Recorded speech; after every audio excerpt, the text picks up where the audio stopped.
So what I'm seeing after the shift that we had you do is that a lot of the same restrictions and mechanics are manifesting in spite of the change.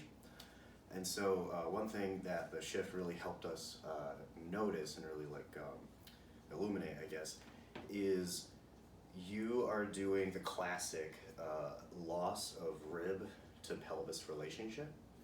So generally speaking, what a lot of people end up doing, especially when they're newer to the gym, is when they squat, we want to stack everything and start here, right?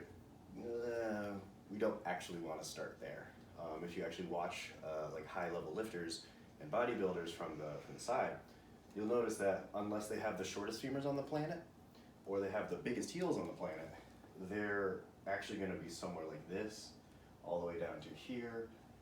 Everybody's different, but most people are not here. It's not a front squat. So when we're here, one of the things that we almost have to do is we kind of put our hips back like that, and then we go down when we're supposed to maintain that. But if we maintain the tuck and the rib to pelvis relationship, which I'll talk about in detail in a moment, if we maintain that relationship from here, we have to really let the knees travel too far, and I actually just lost it right there. So what I'd like you to think about is, think about your rib cage like a vertical level. They technically go like this, but let's just pick one spot right here. And then we're gonna pick, let's see, the iliac wing, the topmost bone of your pelvis right here. So what we wanna do is we wanna keep this and this the same distance the whole time. So obviously you're gonna unrack, you're gonna get comfy, you're gonna settle, you're gonna brace, and it doesn't matter what style of bracing you wanna do, whether you're pushing out and down, forward and down, rib retraction and down or out, whatever, it doesn't matter. Wherever you wanna start, you also wanna end, and you wanna maintain this regardless of the bracing style. So for me, what I like to do is I'll do my whole thing, brace, and then I'll actually kick my hips back just a hair. This way I can maintain that, and it becomes mostly about feet, back, and hips. Less so knees, because again, we've had the conversation about our feet. Our feet control the hips, and our hips control our back. So instead of starting straight up and then going into a hyperlordosis to go down, I want you to think about maintaining this and this. Big reason being is, when we lose that relationship, that's where most of the force is transferred. The largest number of joints in the body is in the spine, and so it takes a lot more force and pressure to maintain a neutral spine, or at least maintain the spine in the position that we started, so that we can end where we started. So if we allow ourselves to kind of do one of these a little too much, it might happen a little bit, no big deal.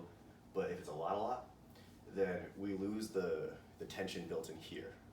And we end up using passive stability with our spine, which is not dangerous, not by any means. It's just inefficient for force transfer. And so the rest of our body has to fight in order to create that stability that we're missing. Some of the things that our bodies will do, and when I'm not paying attention, you can actually see this in some of my lifts, it's similar to yours, is that I'll have one hip that ends up doing this, or I'll slide to the side. Sometimes if I can't keep the relationship, I'll have to kind of twist and make up for it, basically finding stability in inappropriate places. And so what you actually do, when we had you start slightly to the right, is once you go here, this side kind of creeped up like this, you went here, and then your body found stability by doing it on the other side after, and then you landed where you landed. But then by the time you hit the hole, you had one pelvis kicked out, which is why one leg looks kind of higher than the other, and your hip kind of looks a little torqued at the bottom. So long story short, for right now, we're gonna drop the hip shift. I want you to think about keeping your midline between your heels, so nice and symmetrical. Not knees out, just forward.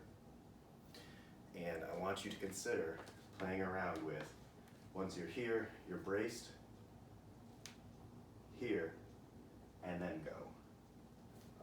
It's going to be this mean, if you're going to start here, then don't cue sitting back because you have already done that. This is going to account for your sitting back, so just let the knees go forward, drop your butt, your midline, right between your heels, and focus on maintaining this. Good. And if you want to start here, extended, and then brace, and do the kickback, that's fine too, as long as you keep this and this in the same position relative to each other.